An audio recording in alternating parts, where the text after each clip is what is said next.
Okay, today I just wanted to make a video on how to get started with color correction in Vegas Pro 15. This is just two quick methods, two quick ways you can do it to get started, and you can get results that that rival what you can get in Resolve.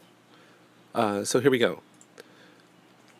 So you go in, of course, the first step is to import your media. So go into import media. This is actually S-Log footage that I shot with a Sony FS7 camera. So I'm just going to that drive right now, and I'm just going to grab the first clip. And we're going to, of course, import that, and there it is, and we drag it to the timeline.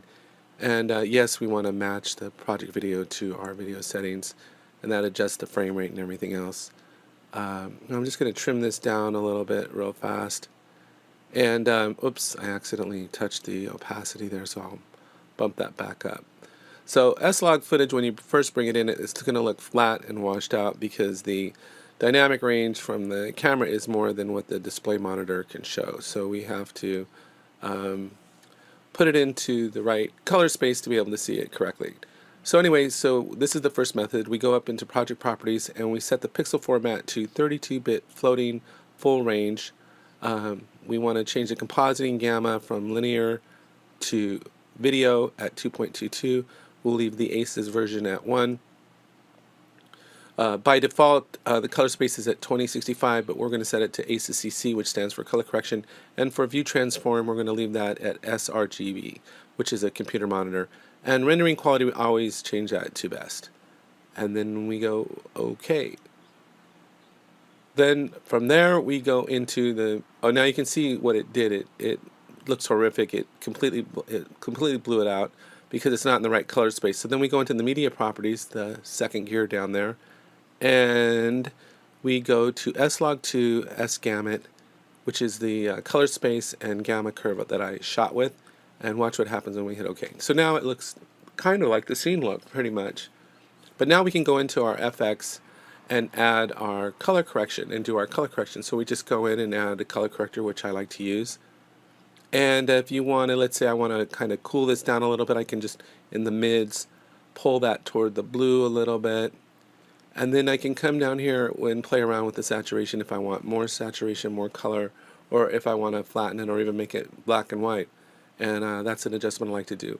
Another adjustment that I like to do, going back into FX, is the color curve. I've found it just really easy to use, and add it here. Okay. Now the highlights are already kind of blown out in the right, so now I'm just going to pull down the shadows and the mids a little bit, and that to me looks fine. That looks like what the scene looked like, maybe even better than the scene. So that's basically the first method. You can also click this save snapshot, and I like doing that because I have an image that I can kind of reference and compare later with other methods that maybe I use. So the second method now is we're going to go in and import a clip again, the same one, the same exact one. We're dragging down to the timeline, and yes, with two match properties, and I kind of shorten this up a little bit. And here it's the same flat washed out image. This time we're going to go into the project properties and set it to 32-bit floating video levels. And then you notice when you do that, the composite gamma actually goes to a video, but ACES is dimmed out and doesn't work. It's disabled. Now we still have a flat washed out image. Now notice that if we go into the media properties and I change the color space, it doesn't matter. It doesn't change anything because the ACES workflow has been disabled. So it makes no difference what color space I put this in because I'm not in that ACES workflow. And we'll go OK and close out. But what I can do now is add a 3D LUT. So Sony has some already for this, so I come in here and use the LUT filter, add, go OK, and then I browse to I set that to best. And then I browse to where I have my LUT, which you can download if you just do a search on the internet. You can download 3D LUTs for S-Log footage, and I actually sometimes call it a look profile. So you might have to search under look profiles, and here they are. And I'll choose this LC709 type A and go OK. And you notice right away the image is brought to life. Now, one great thing about the LUT filter is it has this strength slider, and so you can actually adjust the strength of the LUT, which is a very nice feature to have. So just adjust that to your taste, and then you can go into FX and add even more, do more corrections. I like to, again, add the color curves and go add, okay, and I might just bring up the highlights a tad, and then I'll just pull down the shadows in the mids. And there you go. You had what was a flat washed out image, and now you've got a really nice image.